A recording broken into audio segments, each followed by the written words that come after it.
Fire and smoke rises from the city before me. The King's Bridge is gone. Oh no. No! Matilda! I vaguely hear a scream of terror that sounds much like my own voice from afar. I feel as though the Golden King's gentle smile is moving farther away from me.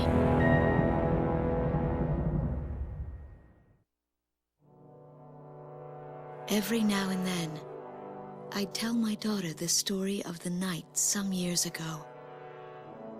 A night when the sky was radiant with shooting stars. That night, your father and I made countless wishes together.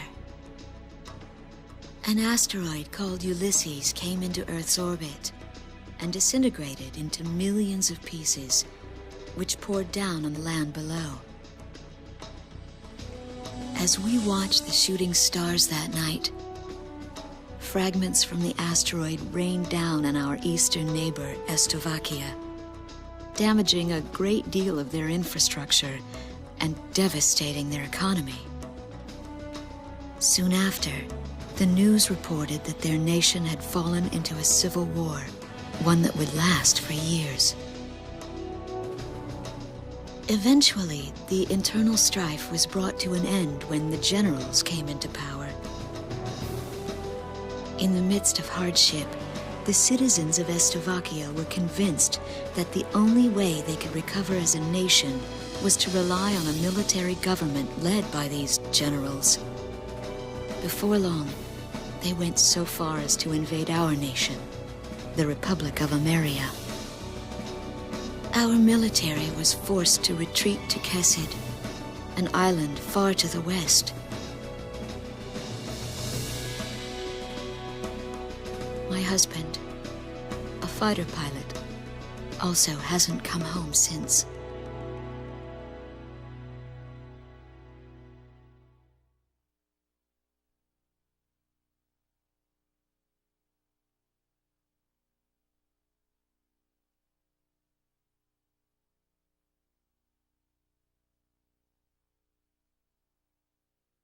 I walk on.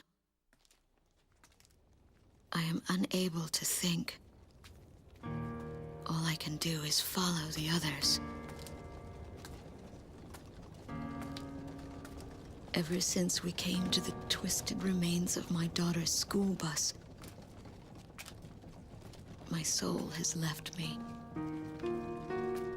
I am empty.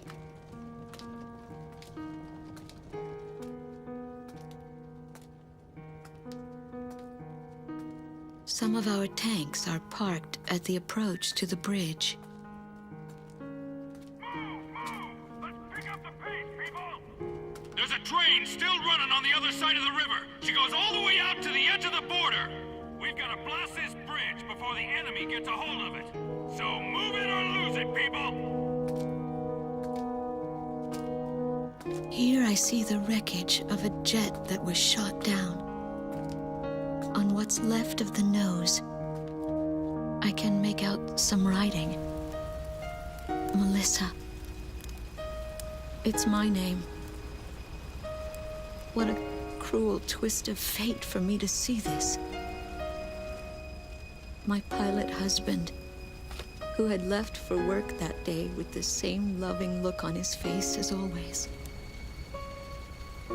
He had painted my name on his angel.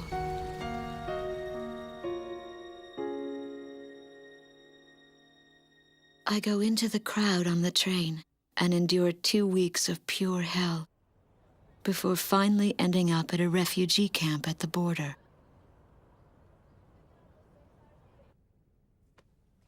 I don't know any of the names on the list. My compatriots, who have now become refugees, gather around a single radio to listen to the broadcast. Even though the station is broadcasting out of Gracemeria, occupying forces have taken complete control of the airwaves. The enemy must have completely overtaken our capital, Gracemeria.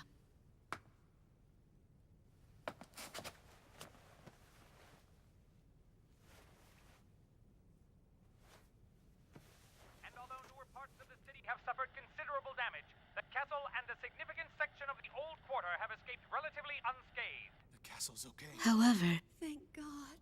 the announcer went on to say that our castle was robbed of countless antiquities that once were elaborately displayed in our castle. Stripped bare. As the Estavakian military, it is our sworn duty to govern this crumbling nation and get it back on its feet, starting right here in Gracemeria. I found a group of street children in front of the central station here, where the area has literally been reduced to a slum. Step on up here, little girl. What do you have to say about all this? Go dance with the angels, mister. My ears were not deceiving me.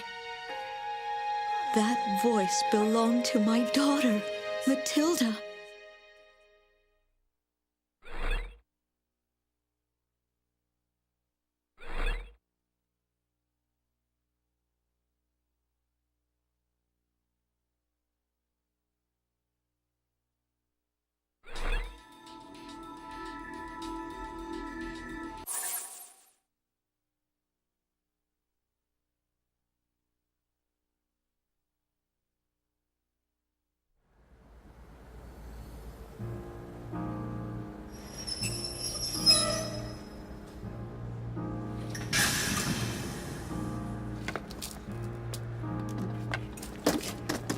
I am Lieutenant Colonel Wojciech of the Estavakian Air Force.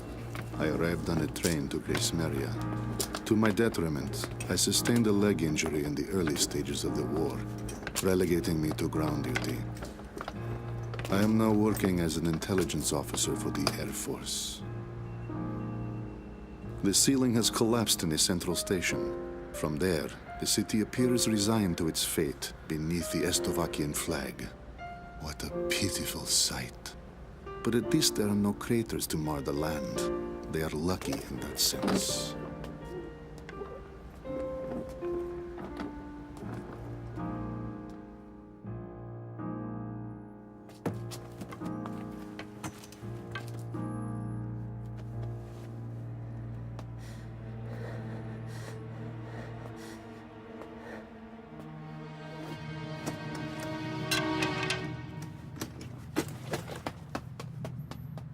Dance with the angels! There goes my spare clothing.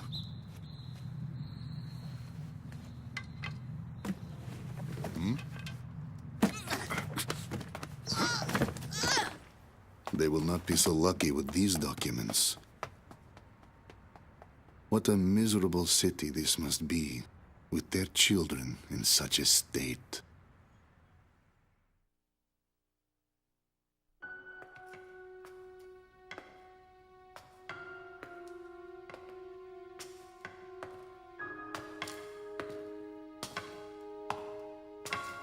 The fine works of art, once displayed in this castle, were completely gone before the occupation forces arrived.